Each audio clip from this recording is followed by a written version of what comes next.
മഹാഭാരതം ഒരു അമൂല്യ നിധികുംഭമാണ്. ഒരുപാട് രത്നങ്ങളും സ്വർണവും കുഴിച്ചെടുക്കപ്പെട്ട ഒരു ഖനിയാണത്. ഇതിഹാസത്തെ ഉപജീവിച്ചുകൊണ്ട് അനേകം നോവലുകൾ മലയാള സാഹിത്യത്തിൽ ഉണ്ടായിട്ടുണ്ട്. അത്തരം പുസ്തകങ്ങളുടെ ശ്രേണിയിലേക്ക് ഇതാ ഇതിഹാസ സമാനമായ ഒരു നോവൽ കൂടി. ഹസ്തിനപുരം ചക്രവർത്തിയായിരുന്ന ധൃതരാഷ്ട്രർക്ക് മഹാറാണിയുടെ തോഴിയായ വൈശ്യസ്ത്രീയിൽ ജനിച്ച പുത്രൻ. അവനെ എല്ലാവരും വൈശ്യപുത്രനെന്ന് കളിയാക്കി വിളിച്ചു. 101ാമത്തെ കൗരവനാകേണ്ടിയിരുന്ന ഈ കുമാരന്റെ കഥ പറയുന്ന നോവൽ യുയുത്സു. എല്ലാവരാലും അവഗണിക്കപ്പെട്ട് പരിഹാസ കഥാപാത്രമായ ബാല്യം തന്നെ എവിടെയും കൊണ്ടെത്തിക്കുകയില്ല എന്നുറപ്പായപ്പോൾ അവൻ ഒരു ഗുരുവിനെ തേടിയിറങ്ങി. നിഷാദ രാജകുമാരൻ ഏകലവ്യൻ അവന് ഗുരുവായി. ധനുർവിദ്യയിലെ ഏറ്റവും ഗോപ്യമായ വിദ്യകളിൽ അവനെ സമർത്ഥനാക്കിയ ഗുരു അർജുനനും കർണനും ഒത്ത പോരാളിയാക്കി അവനെ മാറ്റി. വിദർഭ രാജ്യത്തെ അവൻ ശിശുപാലനിൽ നിന്നും രക്ഷിച്ചു. കൃഷ്ണനോട് പകരം വീട്ടാൻ രുക്മി അവന്റെ സഹായം തേടി. വാരണാവതത്തിൽ പാണ്ഡവരെ കൊല്ലാൻ അരക്കില്ലമൊരുക്കിയ ചതിയനെ അവൻ കണ്ടെത്തി. ചൂതുകളി സഭയിൽ ദ്രൗപദിയെ അപമാനിച്ചവനെ അവൻ മാത്രം ചോദ്യം ചെയ്തു.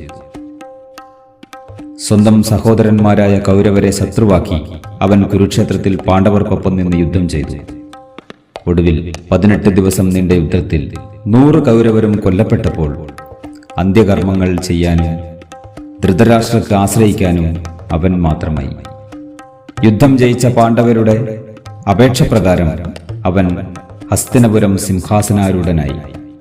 മഹാഭാരതത്തെ അടിസ്ഥാനമാക്കിയുള്ള ഇതിഹാസ സമാനമായ നോവലുമായി ജയപ്രകാശ് പാനൂർ വരുന്നു. മാതൃഭൂമി ബുക്സ് പ്രസിദ്ധീകരിച്ച ബൃഹത് നോവലാണ് യുയുത്സു. പ്രൗഢഗംഭീരമായ വായനക്കായി എന്നും ഓർമ്മയിൽ സൂക്ഷിക്കാൻ ഇതാ ഒരു പുസ്തകം, യുയുത്സു. ഇത് ഒരു ഇതിഹാസമാണ്. മഹാഭാരതം എന്ന ഇതിഹാസത്തിൽ പിറന്ന മറ്റൊരു ഇതിഹാസം. 101ാമത്തെ കൗരവന്റെ ചരിത്രം. ഒരു ചരിത്രവും രചിക്കാതെ ചരിത്രമായി മാറിയ ചരിത്രം. യുയുത്സു വായനയിലെ വിസ്മയം. ജയപ്രകാശ് പാനൂർ എന്ന എഴുത്തുകാരൻ എന്ന നിലയിലേക്ക് എന്നെ ഉയർത്തിയ നോവലാണ് ഹസ്തിനപുരം രാജകുമാരന്റെ കഥ പറയുന്ന യുയുത്സു എന്ന നോവൽ.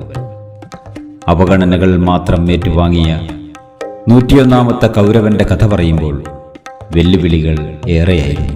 വൈശ്യപുത്രൻ അനുഭവിച്ച അപമാനങ്ങളും സംഘർഷങ്ങളും എന്റെ ജീവിതത്തോട് ചേർത്ത് വായിച്ചപ്പോൾ യുയുത്സു എന്ന നോവൽ പിറന്നു എന്നുകൂടി പറയാവുന്നതാണ്.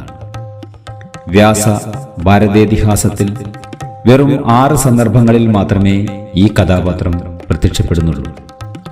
ഒരു മുഴുനീള കഥാപാത്രത്തെ സൃഷ്ടിച്ചെടുക്കുവാൻ ധാരാളം പഠനങ്ങൾ ആവശ്യമായി വന്നു. 4.5 വർഷം മഹാഭാരതത്തിൽ മുഴുകി.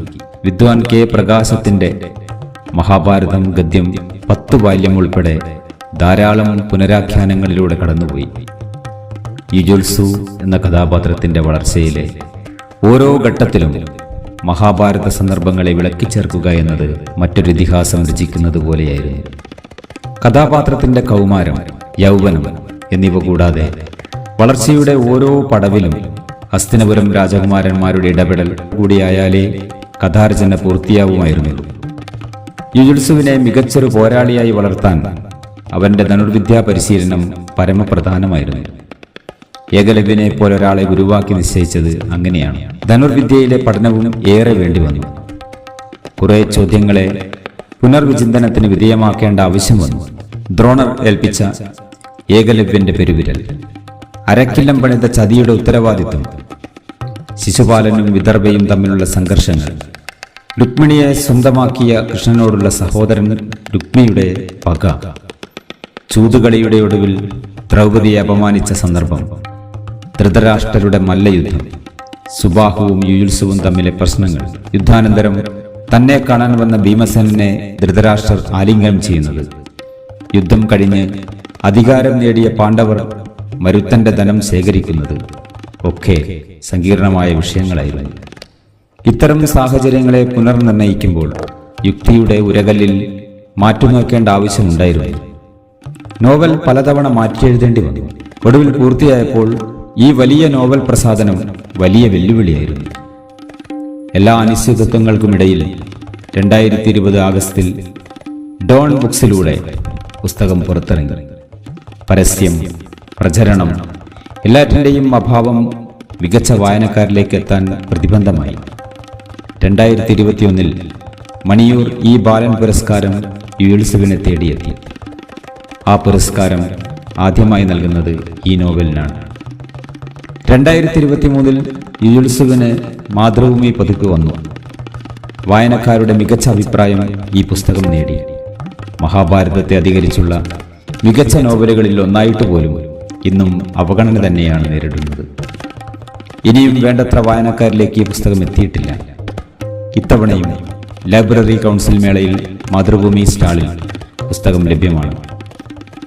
ഇനിയും ഈ നോവൽ വായിക്കാത്തവരോട് ഒരു അഭ്യർത്ഥന.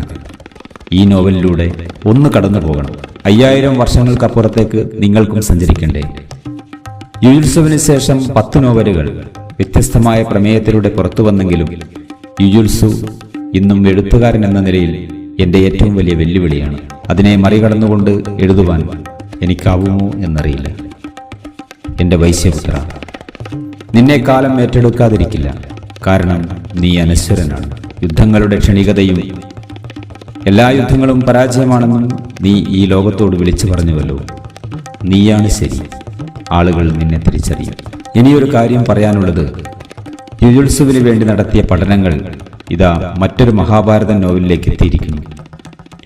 ദ്രോണരുടെയും ദ്രുപദന്റെയും കഥ പറയുന്ന പുസ്തകം വരികയാണ്. ഇപ്പോൾ ഇത്രമാത്രം.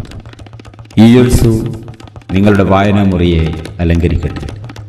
നിങ്ങളുടെ ജയപ്രകാശ് പാനൂർ.